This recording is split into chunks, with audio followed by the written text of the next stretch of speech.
साथियों, आप सभी का स्वागत है मेरे चैनल टेट सीटेड जोन में। और जो टॉपिक चल रहा है वो टॉपिक का नाम है व्यक्तित्व। व्यक्तित्व में अभी तक हम पार्ट फर्स्ट और पार्ट सेकेंड बना चुके हैं और बहुत ही जिसमें विस्तृत तरीके से व्यक्तित्व का वर्गीकरण और व्यक्तित्व की डेफिनेशन को परिभाषित किया गया है। पिछले वीडियो में हम लोगों ने पार्ट 2 में व्यक्तित्व का वर्गीकरण कंप्लीट किया था।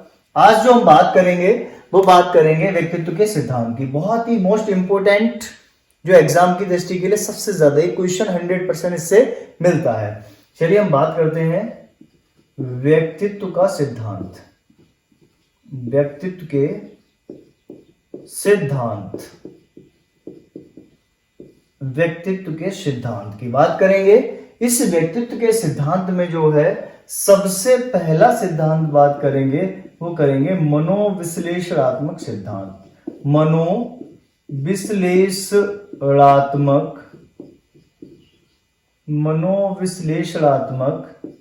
सिद्धांत, ठीक है। मनोविश्लेषणात्मक सिद्धांत की हम बात करेंगे तो इस सिद्धांत को बहुत ही इंपॉर्टेंट सिद्धांत है ये, और इस सिद्धांत को दिया है सिगमंड फ्राइड ने। किसने दिया है?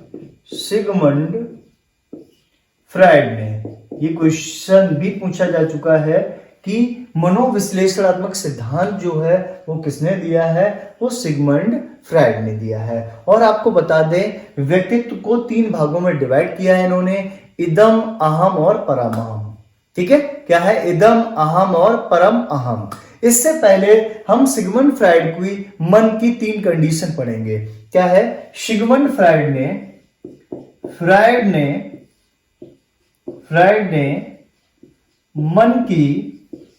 मन की 3 दशाओं का वर्णन किया है। 3 दशाओं का वर्णन किया है, ठीक है। कितनी दशाओं का? 3 दशाओं का। आप लोग ध्यान से सुनिएगा, मैं एक एक चीज को बारीकी से लेकर चलूंगा जिससे आपकी जो भी क्वेश्चन होंगे वो सभी के सभी बहुत ही आसानी से आंसर दे सकते हैं। फ्राइड ने मन की 3 दशाओं का वर्णन किया है। 3 दशाएं क्या है? नंबर 1 है चेतन मन, ठीक है। मन को कितने भागों में डिवाइड किया? 3 भागों में। नंबर 1 चेतन मन, और नंबर 2 वो है अचेतन मन, और नंबर 3 अर्धचेतन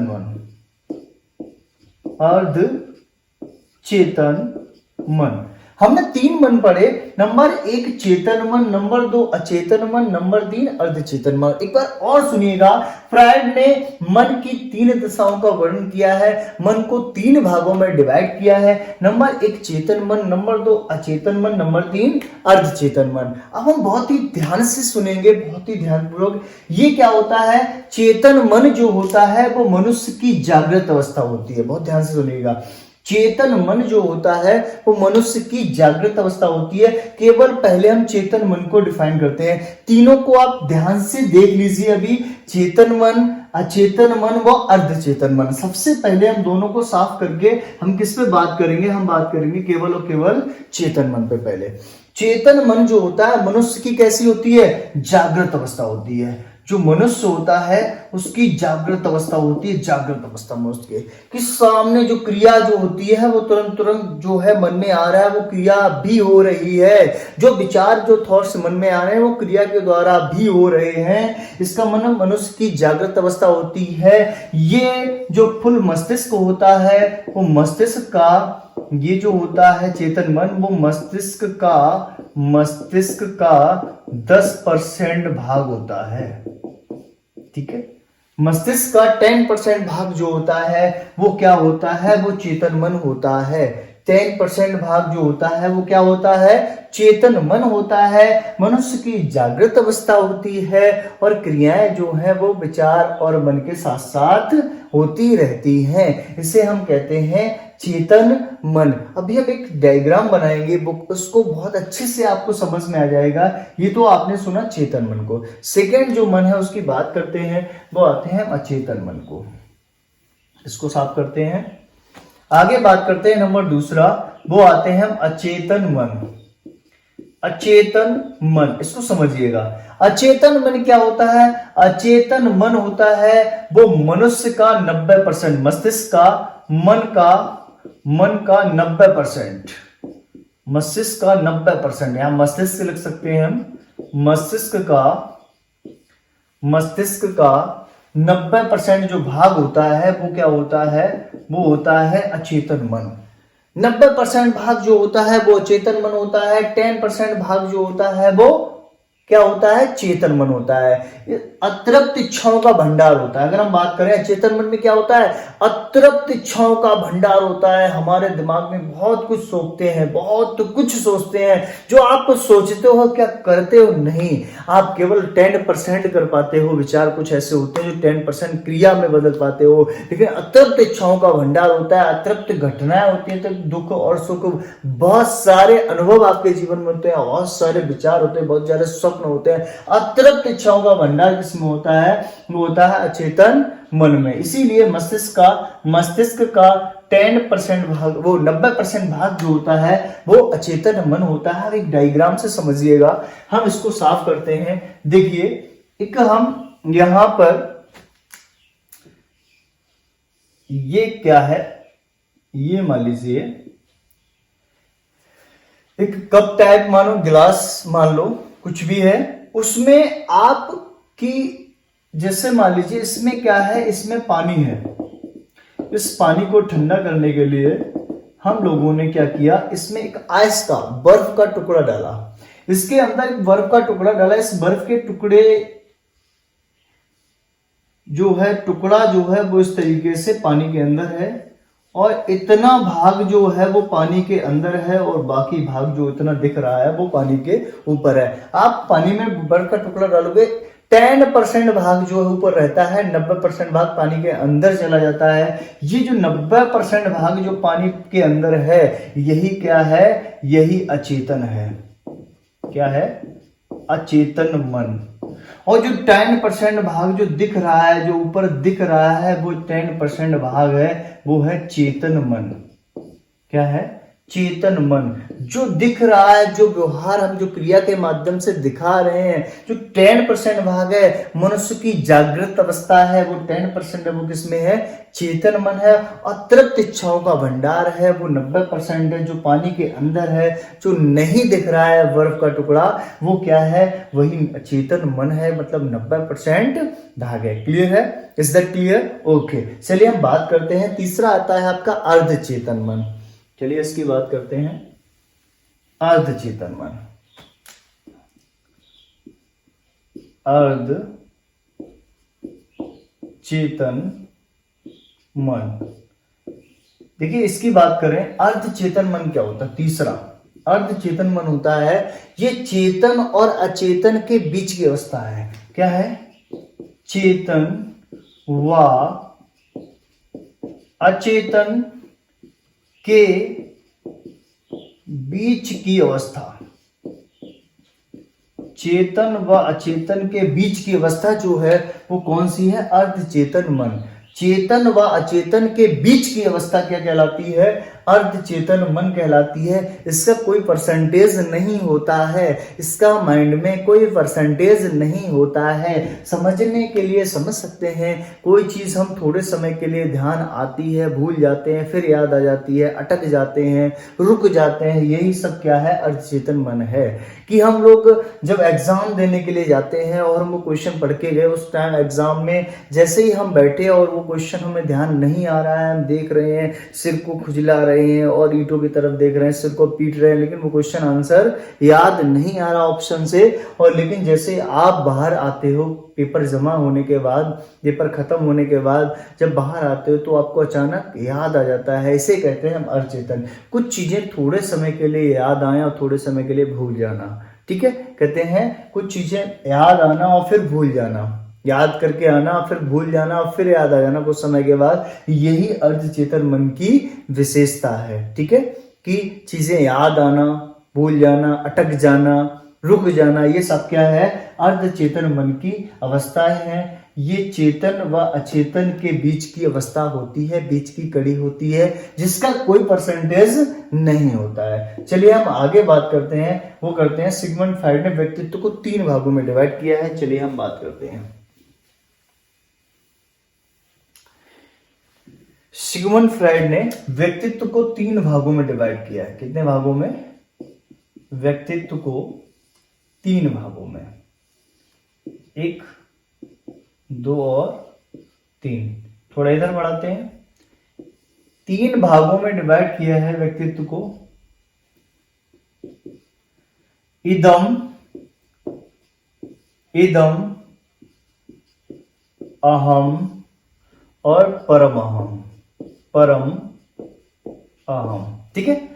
फ्राइड ने व्यक्तित्व को 3 भागों में डिवाइड किया है, बांटा है, इदम, अहम और परम अहम। इसको बहुत ध्यान से सुनिएगा, बहुत सारे क्वेश्चन बनते हैं, इदम, अहम और परम अहम। ठीक है। इदम क्या होता है? इदम जो होता है वो कैसी प्रवृत्ति होती है? मतलब ये जो प्रवृत्ति होती है वो होती है तामसिक। मतलब ये जो बालक होता है वो कैसा होता है? वो अबोध होता है। अबोध, अबोध जिसको बोलते हैं अबोध, जिसे ज्ञान ना हो। आ माने नहीं, बोध माने ज्ञान। जिसे ज्ञान नहीं है उसे हम क्या कहेंगे? अबोध। ये होता है अबोधात्मा। इसे हम लिख सकते हैं अबोधात्मा, अबोध या अबोधात्मा। ये क्या होता है? इसे ज्ञान होता है, ये होता है बोधात्मा, बोधात्मा। ठीक है। जिसे ज्ञान है, इसे ज्ञान नहीं है, इसे कहते हैं इदम। इसे ज्ञान है, बोध है, बोध माने ज्ञान है। अबोध, आ माने नहीं, बोध माने ज्ञान। जिसे ज्ञान नहीं है उसे इदम, बोध, बोध माने ज्ञान। जिसे ज्ञान है उसे अहम, बोधात्मा। और जिसे ज्ञान के बाद प्राप्ति होती है उसे हम कहते हैं आदर्शात्मा, आदर्शात्मा। ठीक है। ज्ञान के बाद जो प्रवृत्ति आती है इंसान के अंदर वो आती है आदर्शात्मा। क्लियर है। इसके बाद हम बात करते हैं, इदम की बात करेंगे। इसकी जो होती है, जब ज्ञान नहीं है, विद्या बिना नर पशु समाना। विद्या के बिना मनुष्य जो होता है वो पशु के समान होता है। जब ज्ञान नहीं है तो इसकी प्रवृत्ति होगी तामसिक, तामसिक प्रवृत्ति।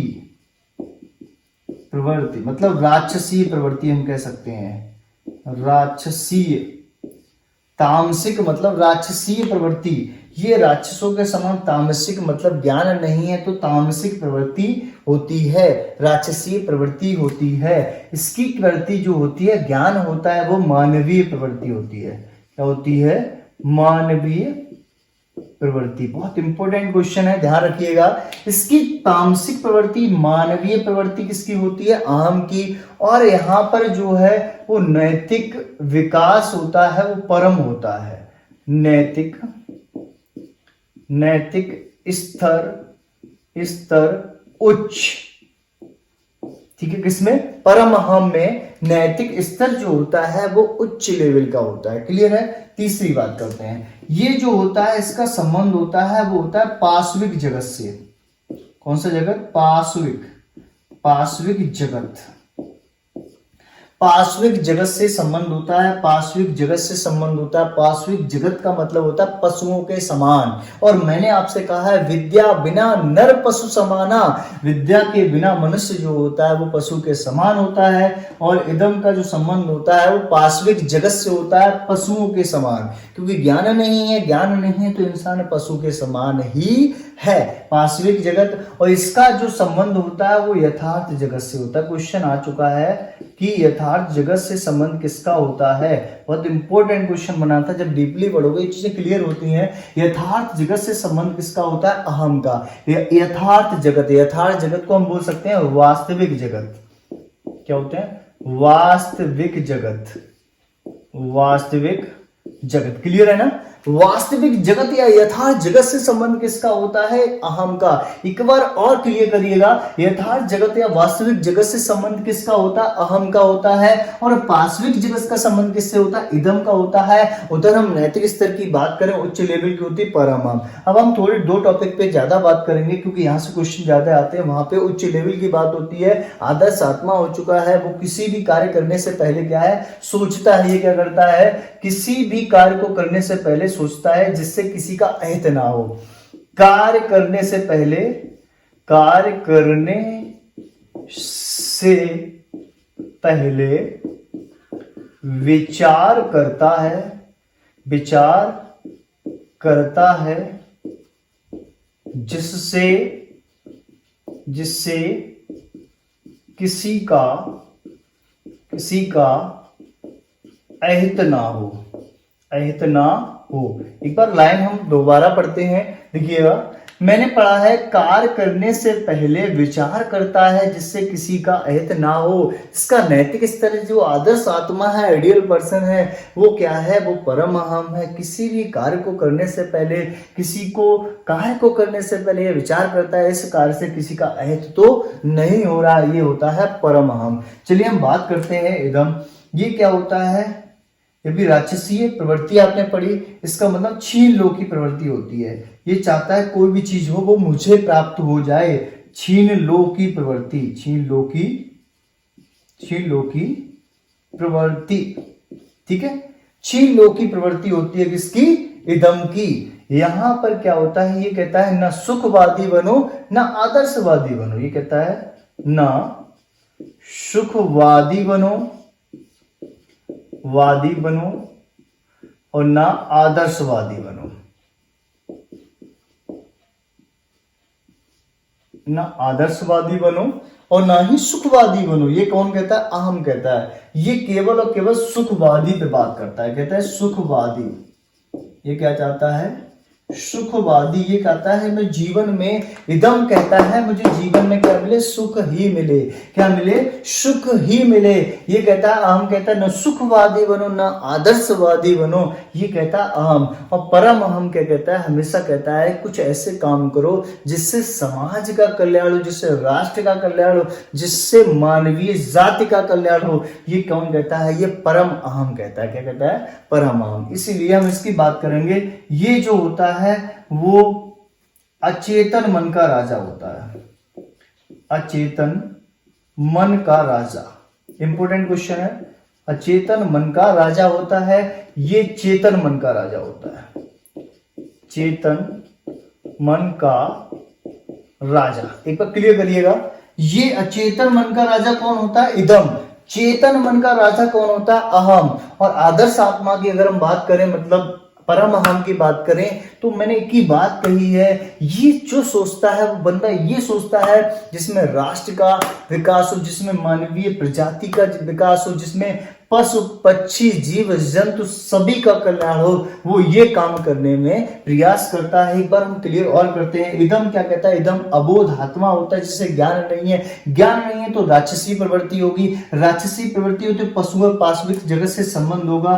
पाशविक जगत का मतलब है पशुओं के समान जगत, मतलब विद्या बिना नर पशु समाना। इसका जो संबंध होता है वो पशुओं के समान जगत से संबंध होता है। इसकी प्रवृत्ति छीलो की प्रवृत्ति। सुखवादी होता है, सुखवादी बनो ये कहता है इदम। और अचेतन मन का राजा होता है। अहम जो होता है, जिसे ज्ञान होता है, जिसे बोध होता है, ज्ञान होता है, बोध होता है, इसलिए इसकी प्रवृत्ति हो जाती है मानवीय प्रवृत्ति होती है। कैसी प्रवृत्ति होती है? मानवीय प्रवृत्ति होती है। इसका संबंध होता है वो यथार्थ जगत से होता है। यथार्थ जगत मतलब वास्तविक जगत से होता है। किससे होता है? वास्तविक जगत से होता है। और कहता है, ये कहता है सुखवादी बनो, ये कहता है न सुखवादी बनो और ना आदर्शवादी बनो। ना तो सुखवादी बनो ना आदर्शवादी बनो, क्या बनो? बीच का बनो। ये चेतन मन का राजा होता है। परम अहम की बात करें तो ये आदर्श आत्मा होता है, आइडियल मैन होता है। आदर्श आत्मा होता है जब ज्ञान के बाद तीसरी स्टेज बढ़ती है वो आइडियल मैन। बहुत ही कम लोग होते हैं जो आदर्श आत्मा के स्तर पर पहुंचते हैं। ज्यादातर लोग किसमें आते हैं? अहम में आते हैं। ये आदर्श आत्मा होता है, इसका नैतिक स्तर जब उच्च होता है, नैतिक स्तर उच्च होगा तो समाज के कल्याण के लिए काम करोगे, आप मानवीय भलाई के लिए काम करोगे, आप पशु पक्षी जीव जंतु सबकी भलाई के लिए काम करो, प्रकृति के सकारात्मक पहलुओं के लिए काम करोगे। जो प्रवृत्ति जो होती है वो होती है परम अहम व्यक्तित्व की। क्लियर है? अब इस पे हम एक कहानी भी आपको हम जोड़ते हैं, तीनों को आपको समझ में आ जाएगा। एक कल्लू नाम का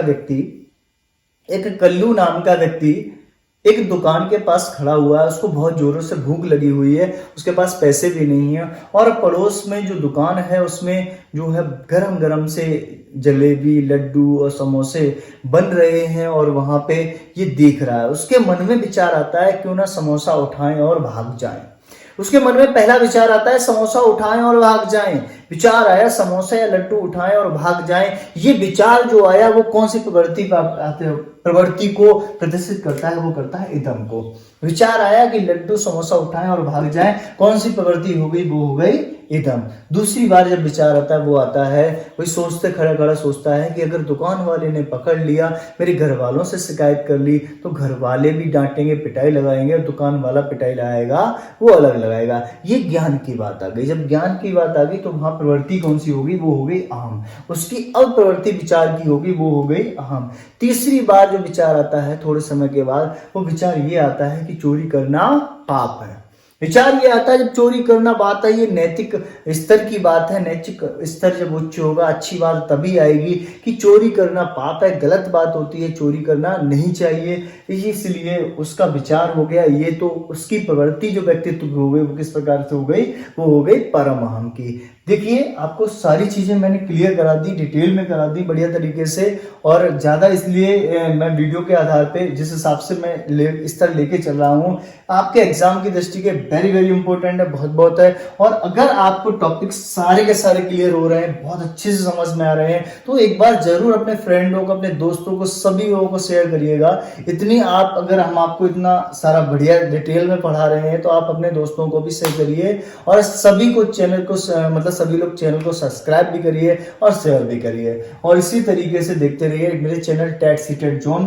पार्ट 3 व्यक्तित्व आपने पढ़ा, जिसमें व्यक्तित्व का वर्गीकरण सिगमंड फ्राइड द्वारा पढ़ा, जिसमें आपने इदम अहम और परम अहम का वर्णन पढ़ा। ओके, धन्यवाद।